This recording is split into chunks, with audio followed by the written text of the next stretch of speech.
Wala ka ba bang matinong headset? Wala ka ba din bang earphones? Sa video na to, ipapakita kong isang magandang product na pwedeng maging headset at earphones tapos may dalawang mic pa. So let's get on!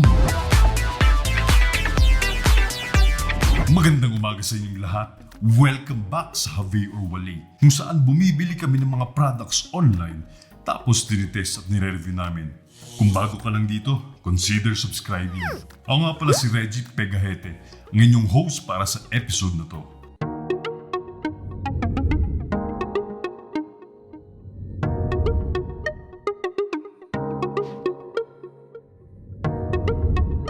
Tatalakayin natin ngayon ng HP headset.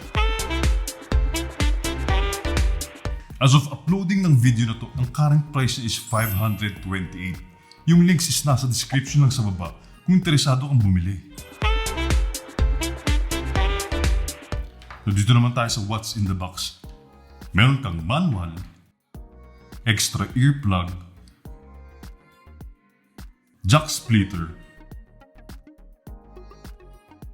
mic,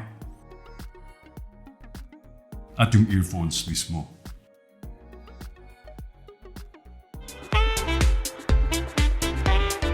Napaka-useful nito for online class, webinars, live stream, chat, calls, pati na rin gaming. At meron siyang dalawang noise cancelling microphone. Tapos detachable yung isa. Gumagana to sa lahat ng mga device basta may 3.5mm jack like tablets, phone, laptops, mga ganun. Tawagan nga natin si Reggie. Alam ko nagre-review siya ngayon ng mga gamit na nabili. Sige, gusto ko i-share sa kanya yung experience ko gamit tong HP headset. Sige, tawagan. Hello, Reggie! Hello. Ayan, busy ka ba? Medyo busy ako ngayon eh. Actually, nag-shoot ako ngayon. Pero okay lang. Sige.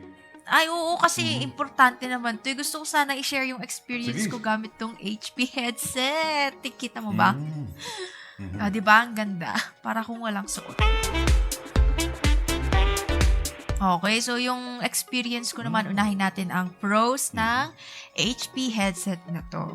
Unang-una, nice design. Kitang-kita nyo naman, hindi siya emphasized. Okay, so suot ko siya, parang naka-headset lang ako, normal, ayan.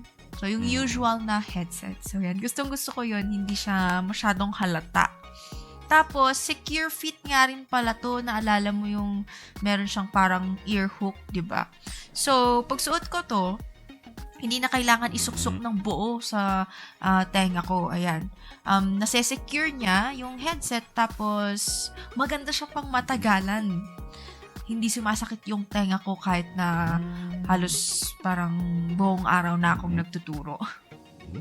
Parang Motolite ba? Magandang pang matagalan. Hindi nagustuhan? Wala eh, kasi HP!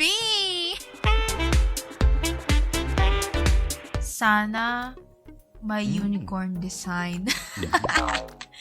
Hindi kasi yung design niya medyo parang masyadong panlalaki or parang pang-gamer masyado. Pero okay pa rin kasi yung habol ko nga dito is yung size. Pero sana, meron ding unicorn design. Ayun, habi ito. O sige, okay na ba yun? Sige, tawag ka lang ulit kung may kailangan ka. Bye! Kung nagustuhan mo yung video, tap mo na yung like button.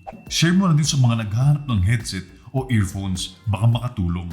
Pag hindi ka pa pala nakasubscribe, tap mo na yung subscribe button sa baba at itap mo na din yung notification bell para pag may bago kaming upload, malalaman mo agad.